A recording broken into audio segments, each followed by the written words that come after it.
14일날 현물 ETF에 보니까 1.32억 달러가 순유입됐어요. 보시면 아시겠지만 확 줄었습니다. 하지만 길게 보면 ETF 수요는 견고합니다. 알고라님 미국, 만국에 좀 벌어요 단결하라. 촬영 시각은 3월 19일 낮 12시 30분 경입니다. 자, 지금 한번 볼게요. 가격 좀. 참다가 샀습니다. 아마 많은 분들이 참으셨을 거예요. 참자 하다가 7만 달러 넘으니까 에이 사자. 한국이 가격 기준으로는 1억 넘으니까 도저히 안 되겠다. 사자라고 해서 아마 사셨을 겁니다. 자, 참다가 샀는데 그리고 우리 기준으로 보자면 1억 넘었으니까 이제 1억 밑으로 안 내려오겠지라고 샀는데 네, 그게 바로 1억이 지지선일 줄 알았거든요. 네. 저항선이 돼버렸습니다. 그리고 현재 비트코인 가격은 달러 기준으로 6만 5천 선까지 밀려 있는 상황입니다. 자, 그나마 김프가 가격을 우주방어하고 있습니다. 이거 그 달러를 원화로 환산하게 되면 사실 9천 몇백만 원 이게 나올 수가 없거든요. 그런데 김프가 우주방어하면서 가격은 원화 기준으로는 좀 덜 떨어진 격이 됐습니다. 지금 비트코인을 업비트 기준으로 보자면 9,670만 원 정도거든요. 네, 김프가 약 10%에 달하고 있습니다. 자, 내가 사면 고점인가? 이거 머피의 법칙 같은데요. 이게 불과 고점 찍었을 때 꿈의 1억 들은 비트코인 다음 목표는 2억. 튤립 버블 오명 번나 돌아온 코인 방풍. 비트코인 나만 없나? K4머족 하루 17조 거래. 김치 프리미엄 7%대 추가 상승 전망 속 우려도. 그러면서 1억 돌파. 네, 과열 조짐. 뭐 이런 게 나오면서 과열 조짐이라는 얘기는 투자자들이 많이 매수에 참여했다는 거죠. 내가 사면 고점이라는 머피의 법칙이 이번에도 입증이 됐습니다. 자, ETF로 돈이 안 들어올까요? 계속 들어옵니다. 지난주 기준으로 봤습니다. 미국 현물 비트코인 ETF 유입액이 사상 최대를 기록했습니다. 자, 보시면 주간 단위로 표를 짰거든요. 보시면 아시겠지만 제일 그 그래프가 길어요. 25억 약 7천만 달러가 들어왔습니다. 역대 최대예요. 그리고 이 비트코인 ETF를 포함해서요, 이 디지털 자산 투자 상품 전체로 보자면 29억 달러가 순유입됐습니다. 물론 29억 달러의 대부분은 비트코인 미국에 상장된 ETF이긴 하지만 어쨌든 이것 역시 사상 최대를 기록했고요. 특히 그 가운데 블랙락 같은 경우에는 ETF로 비트코인을 쓸어 담고 있죠. 이미 유통량의 1% 이상을 블랙락은 매수하고 있는 상황입니다. 비트 ETF 유출입 패턴이 그래서 보자면 비트 온체인 유출입과 유사해요. 이게 무슨 말이냐? 비트 ETF 자금 유입이 곧 비트코인 매수세가 돼서요. 자금이 들어오면 비트가 오르는 매수 압력으로, 매수 강도로 작용을 해서 비트코인 ETF에 자금이 들어왔다. 비트코인 가격 오르겠구나. 라고 등치시켜도 되는 정도가 됐습니다. 그런데 떨어졌잖아요. 지금 더 밀리고 있어요. 왜 떨어졌을까? 이게 아까 주간 단위로 보자면 가장 많이 들어왔잖아요. 문제는 그 주 후반으로 갈수록 점점 유입액이 줄었습니다. 그러니까 월, 화, 수는 돈이 물밀듯이 들어왔는데 14일부터 조짐이 조금 안 좋아졌어요. 12, 13일 비트코인 현물 ETF에 자금이 크게 유입된 후 이틀간 무려 17억 달러 이상이 들어왔습니다. 그런데 3월 14일에는 자금 유입이 크게 둔화됐습니다. 블랙락 IBIT, 블랙락 ETF에는 3.5억 달러 유입됐어요. 나쁘지 않아요. 그런데 나머지 ETF 8개는 4,429만 달러. 억 단위가 아닙니다. 이거밖에 유입되지 않았어요. 이게 뭐지? 조짐이 좀 안 좋은데? 싶은 거예요. 14일날 현물 ETF에 보니까 1.32억 달러가 순유입됐어요. 보시면 아시겠지만 확 줄었습니다. 유입액이 전날 비해서 80% 급감하는 상황이 펼쳐졌습니다. 3월 15일에는 비트코인 현물 ETF 보유량이 1,434개 증가에 그쳤습니다. 이게 한때는 막 6,000개씩 늘어나고 그랬거든요. 그리고 평균이 2,000개였어요. 3,000개. 근데 지금 1,000개, 1,500개 조금 못 미치는 양이 들어오는 거죠. 게다가 코인베이스 프리미엄도 음수 전환했습니다. 코인베이스 프리미엄이라는 건 코인베이스의 비트코인 가격을 글로벌 비트코인 가격과 비교했을 때 얼마나 더 비싸냐 싸냐를 의미하는 거거든요. 그 미국의 BTF가 비트코인을 살 때는 주로 코인베이스를 많이 이용하기 때문에 코인베이스에서 매수가 나온다는 겁니다. 그렇기 때문에 이 거래소 안에서 코인베이스 거래소 안에서의 비트코인 가격이 조금 더 다른 거래소보다 비싸게 되는 현상이 벌어지죠. 김치 프리미엄과 비슷하게 그걸 코인베이스 프리미엄이라고 하는데 그게 ETF 출시 이후로 계속 양수였어요. 그리고 엄청난 양수를 기록했거든요. 그런데 음수 전환했습니다. 그 얘기는 뭐예요? ETF 매수세가 줄었다. 미국 기관의 스탠스가 바뀌기 시작했다는 경고 신호로 간주될 수 있다라는 겁니다. 주말에 가격이 떨어진 걸 자금 유입이 둔화로 가격이 하락했다라는 겁니다. ETF 말 자금 유입 둔화로 단기 변동성은 확대되고 있습니다. 특히 이제 이게 좀 안 좋은데요. 그 웹2 금융, 기존 금융에서 ETF 관련된 데이터는 좀 늦게 나와요, 데이터가. 보니까 GBTC에서 얼마가 유출됐냐? 6.43억 달러가 수출됐습니다. 이게 유출된 상황이거든요. 보시면 아시겠지만 처음에는 이렇게 좀 많다가 줄었어요. 그러다가 다시 늘었죠. 아마 이때 물량이 제미니 물량인 것 같다라는 얘기들이 있었거든요. 제미니가 보유한 그 GBTC 물량인 것 같다라는 얘기가 돌았는데 지금 18일에는 11일 전환 11일 이후 가장 큰 규모의 유출액이 발생했습니다. 게다가 JP모건 같은 경우에는 마이크로 스트래터지가 전환사채 발행해서 비트코인 사겠다라고 했잖아요. 쉽게 말해서 빚투죠. 빚내서 그 투자하겠다라는 거니까 이 마이크로 스트래터지의 비트코인 빚투가 더 심한 시장 침체를 야기할 수 있다라는 목요일자 투자자 노트를 보냈거든요. 이게 무슨 얘기지라고 했는데 시장에서 퍼지는 얘긴데요. 요 분은 지금 미국에서 일하시는 약사라고 이제 본인의 프로필이 있던데 아무튼 이분이 트윗에 뭐라고 얘기했냐면 제가 지난번에 언급했던 비트코인 롱, MSTR 숏 전략을 했었던 헤지펀드 중 하나가 그러니까 헤지펀드 하나가 비트코인에는 롱숏 전략을 쓴 거예요. 비트코인은 롱 포지션을 갖고 갔고요. 마이크로 스트래터지 주식에 대해서는 숏 전략을 썼어요. 그런데 제가 지난번에 보여드렸죠. 마이크로 스트래터지 주가가 비트코인 가격보다 더 큰 폭으로 올랐습니다. 그렇기 때문에 이게 뭔가 지금 손실이 어마어마한 상황이죠. 이 헤지펀드 입장에서는 MSTR 숏을 커버하기 위해서 비트코인 1.3조를 지난 금요일에 팔았고 비트코인 가격이 떨어지기 시작하니까 롱 레버리지들이 줄줄이 청산당해서 6.5만 달러까지 떨어졌다라고 합니다. 라고 분석을 했어요. 이게 뭐예요? 헤지펀드가 비트코인 매도를 칠 때 주중에 파는 게 아니고 주말에 팝니다. 왜? 얘네가 만약에 비트 매도를 치면 주중에는 비트코인 ETF 자금이 들어오니까 가격이 안 떨어져요. 그러니까 비트 ETF가 매수할 수 없는 언제? 주말에 그 매도를 했다는 거죠. 비트를 매도를 팔았다는 거죠. 그러면 이게 이제 주중이 다시 돼서 월요일날 개장을 하게 되면 비트코인 가격이 떨어져 있는 상태에서 MSTR 주가는 금요일 비트코인 가격이 높은 상태에서 마감됐을 거 아니에요. 그럼 개파락해서 출발합니다. 이걸 노렸다라고 하는데 실제로 보니까 MSTR 주가가 15%나 폭락했습니다.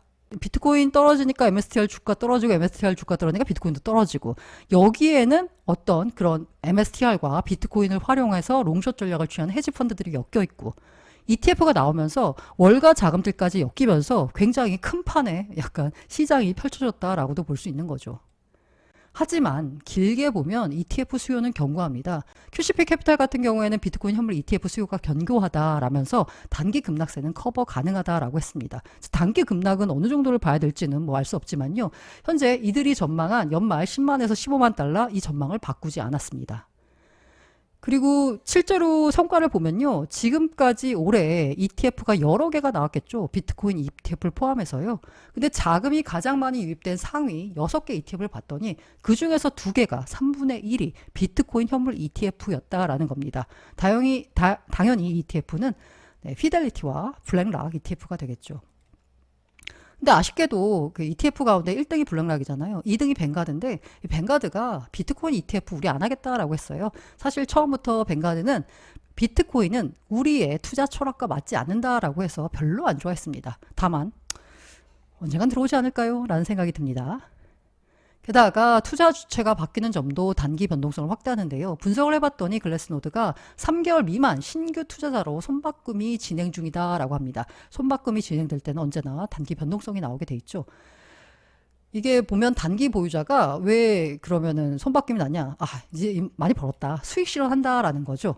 그냥 단기자가 팔고 나가니까 이후에 추가 상승할 수 있다라는 거고요. 게다가 이 보유 주소가 갖고 있는 비트코인 개수로 봤더니 1에서 100개 비트코인을 보유한 주소에서 이들이 팔고서 오히려 100 비트코인을 이상 보유한 주소의 그 고래들이 산다라는 거죠. 쉽게 말해서 지금 손바뀜이 일어나고 있는데 그래도 고래는 산다라는 겁니다.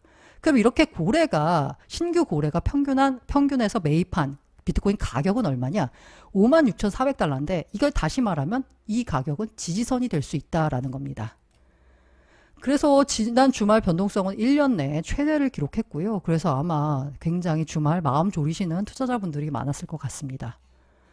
그리고 매크로 측면에서 봤을 때요. 인플레 해소 역부족이다. 비트코인 가격이 후퇴했다라는 블룸버그의 분석이 있었는데요. 이게 매크로 측면에서 봤을 때는 인플레가 아직 잡히지 않았습니다. 제가 잠깐 방금 전에 보니까 골드만삭스 역시 원래 올해 4번의 금리 인하를 전망했었는데 3번으로 축소시켰어요. 왜?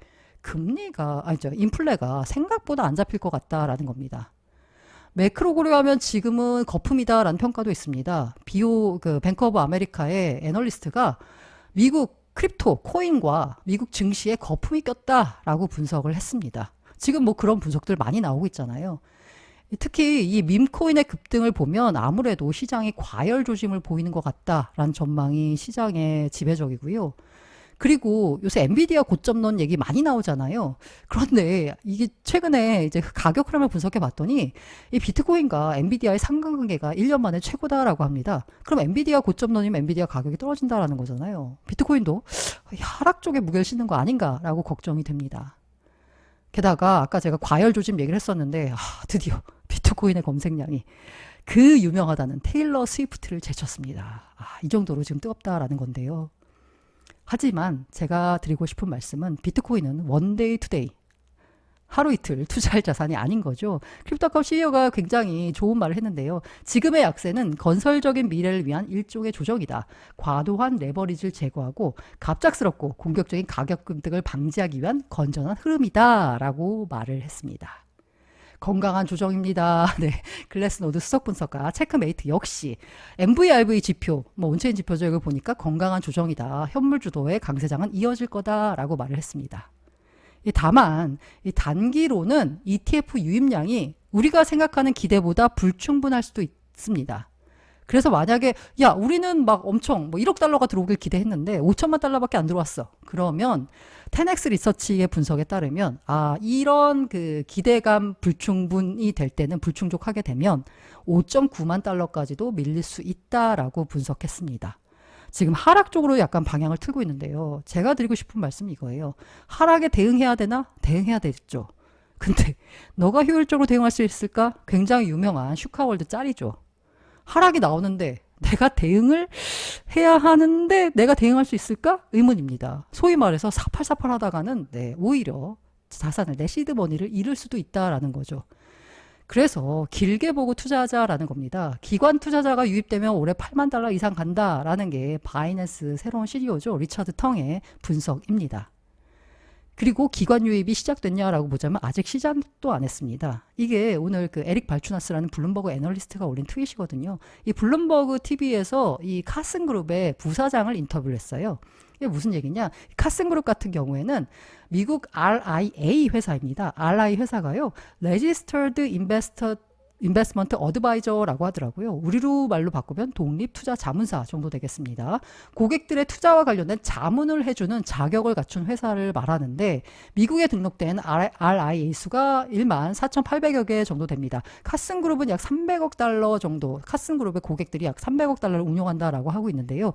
이 카슨그룹이 RIA 중에서는 처음으로 비트코인 ETF를 고객들한테 지원하기로 했습니다. 4종인데요. 피델리티랑 블랙락 ETF인데 그런데 이제 이게 2월에 고객들한테 4종의 ETF, 비트코인 ETF에 대한 지원을 시작했는데 부사장이 블룸버그와 인터뷰하면서 뭐라고 얘기했냐면 고객들 가운데 자기 고객들이 굉장히 많잖아요. 근데 소수에 불과하지만 얼마 안 된다. 우리가 지원을 했지만 고객들 가운데 얼마 투자 안 하긴 했다. 고객이 10명, 100명이면 소수면 1명인가요? 아무튼 소수에 불과하지만 이들의 평균 투자 비용은 3.5%였다라고 합니다.